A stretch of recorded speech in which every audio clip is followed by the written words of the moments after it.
Hi guys, it's Drew here from Lone Fox Home, and I am so excited for today's video. I'm pulling out another IKEA hacks for you guys. I'm a huge fan of IKEA. You're probably a large fan of IKEA since you're watching this, and let's just take IKEA pieces and make them even better than they already are. And in today's video, I have 4 projects, and they are legitly so good, especially 2 of them. Like, 2 of them are full-on furniture pieces that are made so inexpensively, and I think you guys are really going to enjoy this video. But if you're not already, make sure to subscribe to my channel for your daily dose of DIY. I post brand new videos every single week on DIY and home decor, and you can also follow me on Instagram at Lone Fox Home. But I do want to also mention that this video is in partnership with Squarespace, which I am so excited. I absolutely love Squarespace, but I'll get to more about that at the end of the video. And guys, I have the most special announcement in the whole entire world that I had to get really close to tell you guys because it's so good. We were nominated for a Shorty Award. On this channel, Lone Fox Home was nominated for a Shorty Award, and some of you guys are probably like, what is a Shorty Award? A Shorty Award is essentially like the Emmys, like the Grammys, but for social media influencers.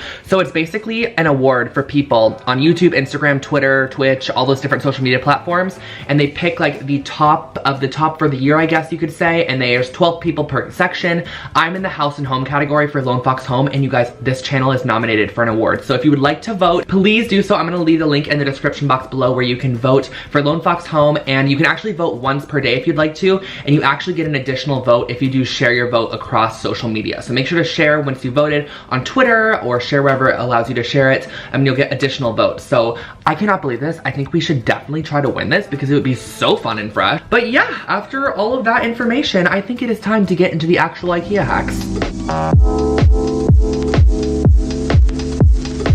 I had to start this video off with a bang, so we are starting off with the Stockholm 2017 round tray, a round mirror, some faux leather fabric, wood blocks, scissors, and E6000 adhesive. So what I'm gonna start off by doing for this project is undoing the mirror and then taking a couple photos in it because that lighting was pretty good.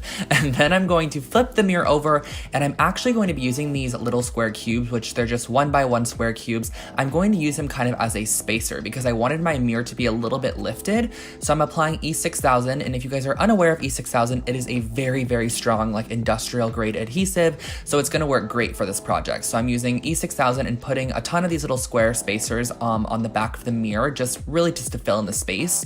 And then I'm adding a little bit of glue on the opposite side of the already glued on section because I'm essentially going to be flipping this mirror over and gluing it down into the bottom of this wooden tray. And I think this was a perfect DIY to use with this wooden tray because I see so many mirrors created like this, but they're so expensive. So I really wanted to create one on my own, and I think this maybe cost a little under $45 to create, so pretty good price. And I took my faux leather fabric, which I got at Joann's, and I cut it into 3-inch strips, and I cut 2 3-inch strips because I'm actually going to be gluing them together to create 1.5-inch strips. So I'm cutting out these 3-inch strips. I use my ruler to measure and map them out, and you're just going to cut as many as you need to really wrap around the mirror and give you that excess amount of fabric. And I'm using hot glue for this process. I originally was going to use E6000, but all I'm doing is really adhering these together, so there's no need for it to be super strong bond. So I used hot glue just to glue my raw sides of the pleather fabric together. That way we just have leather on the outside, and then the actual part that you kind of can see the white, like the little seam there, that's going to go on the back of the mirror, and then the actual folded over leather portion is going to be on the front of the mirror. So it's going to look really pretty when it's all done. I'm gluing together 2 of the strips so that I have an extra long strip, and I let this just cure overnight. So I left a book on it overnight, and then in the morning time, I brought out that extra long strip and I actually glued it to the outside of the mirror. And you're only going to be gluing it to like maybe 60% of the mirror because there's going to be a hanging element, which you'll see in just a second here, that's going to really finish off the mirror. So I glued it to the bottom, making sure that layered sort of area that we created prior is at the bottom of the mirror so it's not very noticeable. And then use E6000 all the way up the sides, and my E6000 actually broke doing this, which was so rude. Not allowed at all. You'll actually see it pop in like right here. Yeah, the back side of it just popped open, and I used my finger then to just spread it all around, really get that good cemented layer on there. And I used clothespins until that was fully cured. And then for the top portion, you're just going to pull the strands up, make sure you have a good amount of overlap. That way you can glue the pieces together, sort of like how we did at the bottom there. And again, set a book on top, let it cure. And once it's all completely dry, you could hang your mirror up and it looks like this.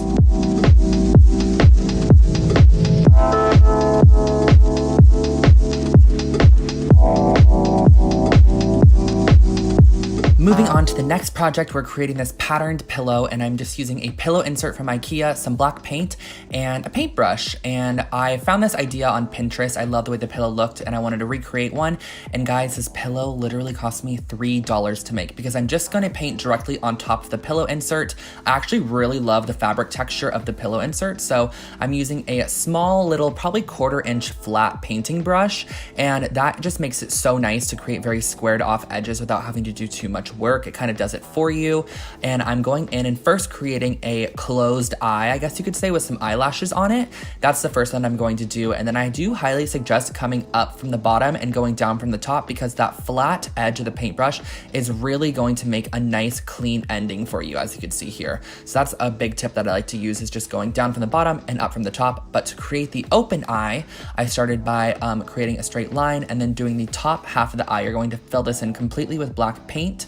So you're just gonna create sort of like a half circle to start and then fill it all the way in. And my hair got in the way for some of the next steps, but I mean, you guys can probably understand what I'm doing. I'm just creating a little half circle on the underside of the other one that we created already, which is the pupil. And then I did the width of a paintbrush, of this paintbrush, to create the bottom edge of the eye, and then used my paintbrush again to create 6 eyelashes. I made sure that it was 6. That's the same as a reference photo that I found. And I'm gonna try to also link below the actual store that sells this, or wherever it comes from, because I did draw inspo, of course, from it. But I thought the organic look of it, hand painted, was really, really nice. And I actually left some sections not fully painted just to almost give like a watercolor effect. I thought it looked really pretty on there. And I just used basic acrylic paint too. I didn't find the need to use fabric paint because this pillow is probably just gonna be decorative for a little bit of time and then I'm gonna toss it. I mean, it was $3, what can you do? And I'm repeating this process. You're just going to create this pattern all the way around the entire pillow, going upwards and downwards. Right now it looks like a kind of a scary face, but once you're all good, it'll be nice and pretty.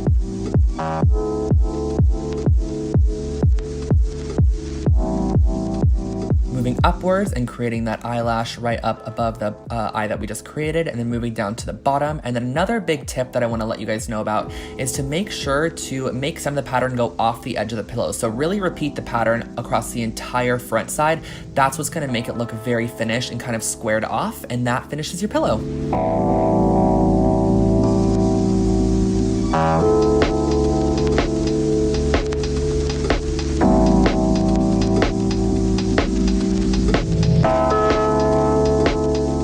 Next up, we're creating this miniature side table / nightstand, and I'm using the Naglig box. I believe that's how you pronounce it. 4 little wooden pieces I found at Michael's craft store and some E6000. And this is what it looks like, Naglig. I'm not 100% sure how to pronounce that.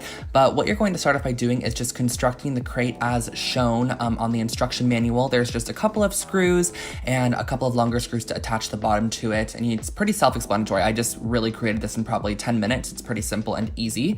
And once you have that fully created, I then took 4 little wooden pieces. I think that they're small little trays or frames or something from Michael's. They were $1 each, and I'm going to be using these as small feet for the actual box. So overall, this nightstand literally costs like $12, and I didn't just want to make it a crate and flip it upright. I really wanted to give it some form of like leg, so that's why I used these pieces. And with E6000, you can literally let this cure overnight, and you have a super strong bond in the morning. And keep in mind that you can also stain this or paint it to match your decor, and that finishes off this simple nightstand.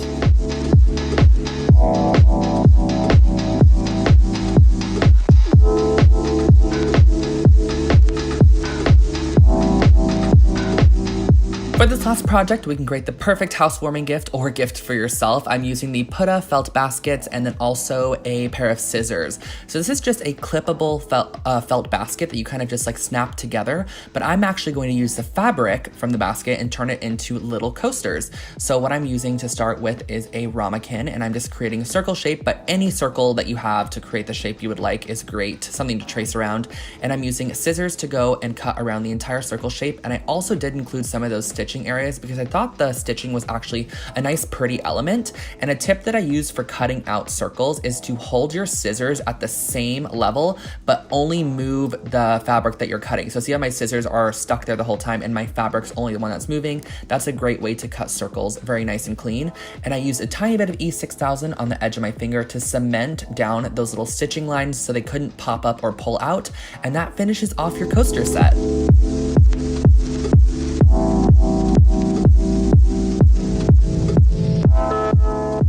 Alright guys, so that was today's video, and I hope that you really enjoyed those IKEA hacks. I think my favorite one was probably the mirror, because that one just turned out exactly how I wanted it to turn out, and I think it looks absolutely incredible. But as I mentioned in the beginning of this video, it is actually in partnership with Squarespace, and if you do not know what Squarespace is, it's essentially a website that you can go onto to create your very own website, your very own blog, portfolio, online shop. And the great thing about Squarespace is that their templates are so modernized, so up to date, and so pretty, so you instantly get like a full-on created website without even having to do that much work. Squarespace was sort of created for a wide range of creative people, such as myself. So if you want to have your own photo portfolio, video portfolio, if you are a restaurant, if you are a musician, an artist, whatever it may be that you want to showcase your work on, Squarespace is definitely the place to do it because they have such pretty templates. That's the thing I love about them the most, is that your website actually looks so beautiful and so functional, and it's done in like seconds. And not to mention they also have 24/7 customer service, which is absolutely amazing. It's actually award-winning. So we love a good award-winning customer service moment. But if you guys would like to, you can use my link, which I'm gonna put on the screen for you guys, which is squarespace.com/lonefox, and you can get 10% off your first purchase plus a free trial. So I'm gonna also link that in the description box below in case you are curious and wanna check it out. But that is pretty much all for this video. I hope you did enjoy the IKEA hacks that I shared in this video. And yeah, I'm gonna make sure to link all the products too if I can find them on IKEA in the description box for you guys. Don't forget to subscribe for new videos every single week and your daily dose of DIY, and I will catch you guys in the next one. Bye guys.